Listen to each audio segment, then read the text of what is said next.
خان اچکزئی اور علامہ راجہ ناصر عباس نے خیبر پختونخوا ہاؤس اسلام آباد میں پریس کانفرنس کی۔ اسد کیسر نے کہا کہ بجٹ پیش ہونے سے پہلے ہم قبائلی اصلاح کے ایشو بتانا چاہتے ہیں۔ قبائلی اصلاح کو یہ کہا گیا تھا کہ انہیں بجٹ میں 3% دیا جائے گا۔ قبائلی اصلاح کی تعلیم کے لیے بھی بجٹ مختص کرنے کا وعدہ کیا گیا تھا، مگر قبائلی اصلاح کے ساتھ کیے گئے وعدے پورے نہیں ہوئے۔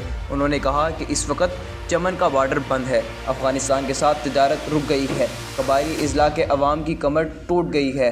ہم کبھی اسمگلنگ کی حمایت نہیں کرتے، نہ کریں گے، مگر یہاں روزگار بند کر کے لوگوں کو بغاوت پر اکسایا جا رہا ہے۔ جتنے لوگ دھرنے دیے بیٹھے ہیں ان کے مطالبات تسلیم کیے جائیں۔ اسد کیسر نے کہا کہ اگر آپ سنجیدہ ہیں تو صوبائی حکومت سے بات کریں۔ قبائلی علاقوں کے عوام کو یہ احساس دلانا چاہیے کہ وہ بھی اس ملک کے شہری ہیں۔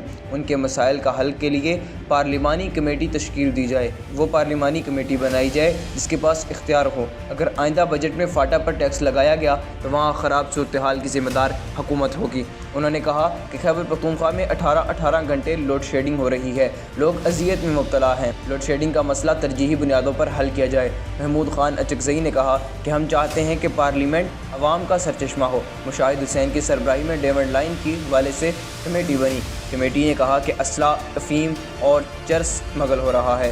ایک ٹیوب ویل سے 2 لاکھ روپے لیے گئے۔ افغانستان واحد ملک ہے جہاں پاکستان کا ہاتھ اوپر ہے۔ آپ نے قبائلی علاقوں والوں کو گھروں سے نکالا کہ یہاں چور ہیں۔ قبائلی علاقوں کے لوگوں سے ہمیشہ ناانصافی کی گئی۔ قبائلی علاقے کے بغیر کسی معاوضہ کے آپ کا دفاع کر رہا تھا۔ ذوالفقار علی بھٹو نے بھی میٹنگ بھی کابل میں کی تھی۔ علامہ ناصر عباس نے کہا یہاں دشمن فائدہ اٹھا رہے ہیں۔ قبائلی علاقوں کے سوشل سسٹم تباہ کر کے انہیں دہشت گردوں کے حوالے کیا گیا۔ فاٹا کے مقام کے ساتھ انضمام سے قبل وعدے کیے گئے مگر پورے نہیں ہوئے۔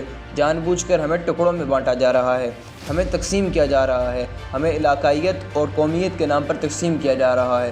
میں اسد کیسر کی باتوں کی تائید کرتا ہوں۔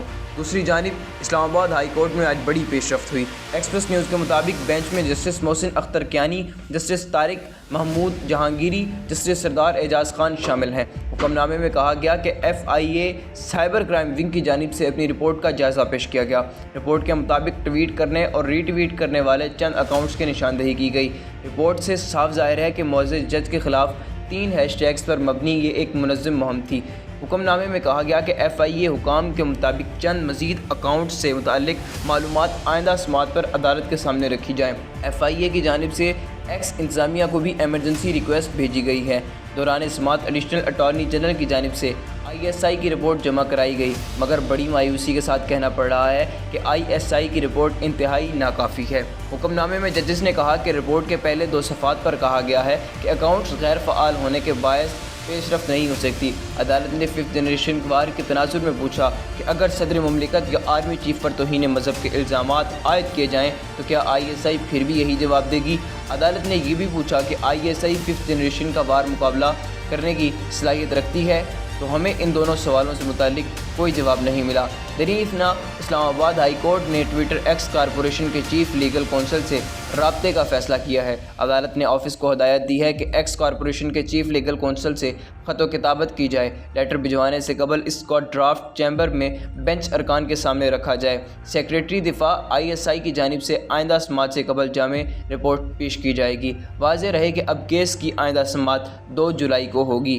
اللہ پاک وطن عزیز کا حامی و ناصر ہو۔ پاکستان زندہ باد۔